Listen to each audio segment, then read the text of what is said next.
Charles Mingus saw the question of how to take jazz forward in a different way. Mingus had risen through the ranks, playing in the bands of jazz legends like Louis Armstrong, Duke Ellington, and Charlie Parker. But for the notoriously opinionated and hot-tempered Mingus, jazz wasn't a calendar history of styles so much as an ever-present now.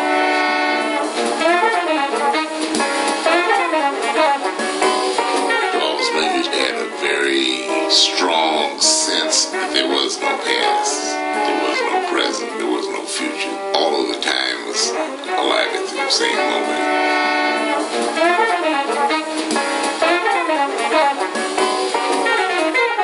He was a great thinker about music. He didn't buy anything about that, a style lasted from 1920 to 1930. Mingus didn't buy that. His thing was that if it was good then, it's good now. He wanted the freedom to play in, to write in, to encourage his musicians to know how to improvise in every style.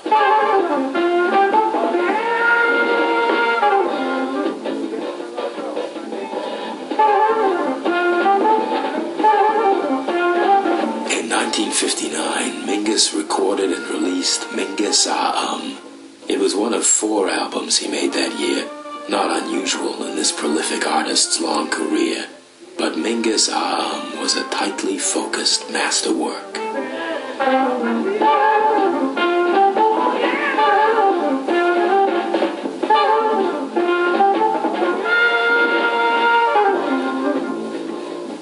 The title of the album sounds like a stutter while he's getting himself together to make his grand statement. What's that about? What's really, really devastating about is the consistency. Tune by tune by tune. I mean, it's Mingus at his best. Mingus was digging deep into that roots thing with that incredible opening track. Better Get It in Your Soul. It's like a gospel choir. It's like a Pentecostal performance on a Wednesday night prayer meeting.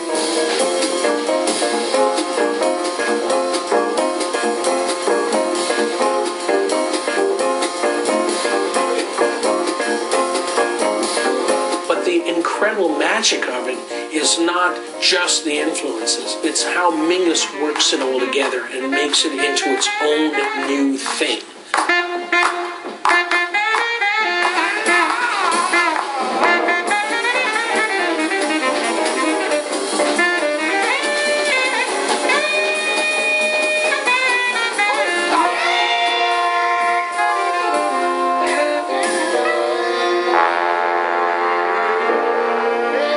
Thank you, ladies and gentlemen. Remember, no applause and keep it down. Your drinks, don't rattle your ice in your glasses, and don't ring the cash register.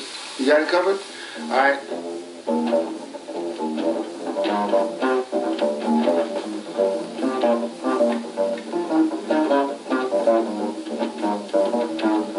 He had these enormous hands, and that made it possible for him to do certain things technically that just other bass players couldn't do. In fact, he was one of the greatest bassists in jazz. Well, he was one of the greatest bass players of the bass period.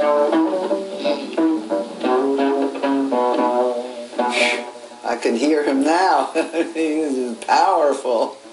Powerful. You shut up when he played.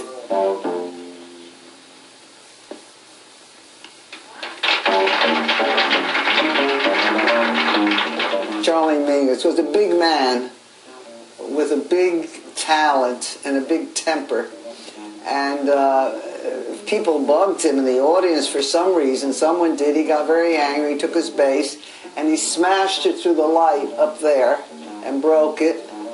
The light's still there, the Mingus light. That's what it's become.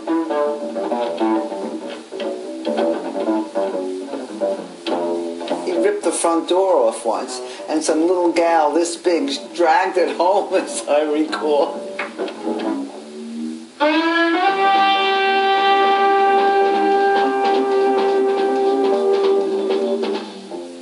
They say a lot of musicians never played better in their life than when they played with Mingus, because he was so demanding, and he used everything. He used anger, he He used insults, he used flattery, whatever he could use. He would fire musicians and hire them back, 20 minutes later. Nothing was out of bounds.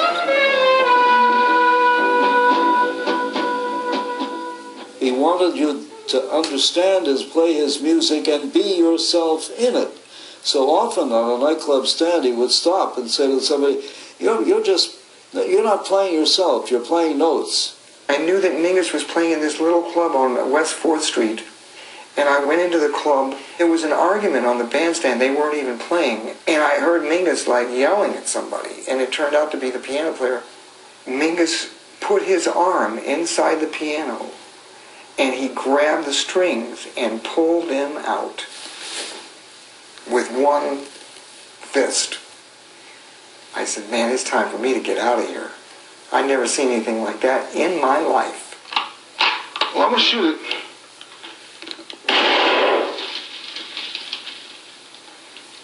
A gun.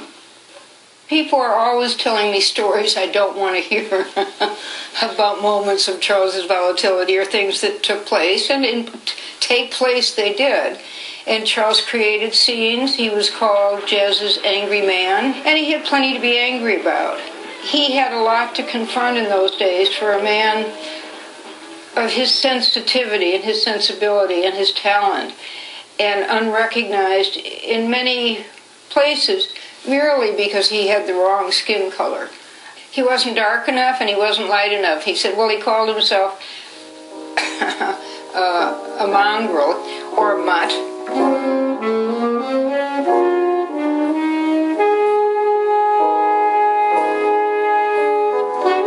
Like many jazz artists, Mingus was an extraordinary player and improviser. But with Mingus Aham, he began to assume his position as one of jazz's greatest composers. I loved Self-Portrait in 3 colors. A little through composed piece without any solos, just a little gem. Beautiful, this multifaceted composition.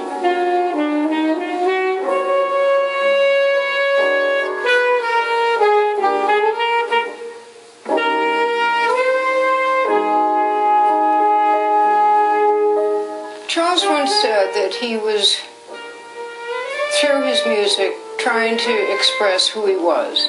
And he said the reason it was difficult is because he was changing all the time. But through his music, you hear the fear, you hear the spirituality, the tenderness, the passion. Everything that he was comes out in his music.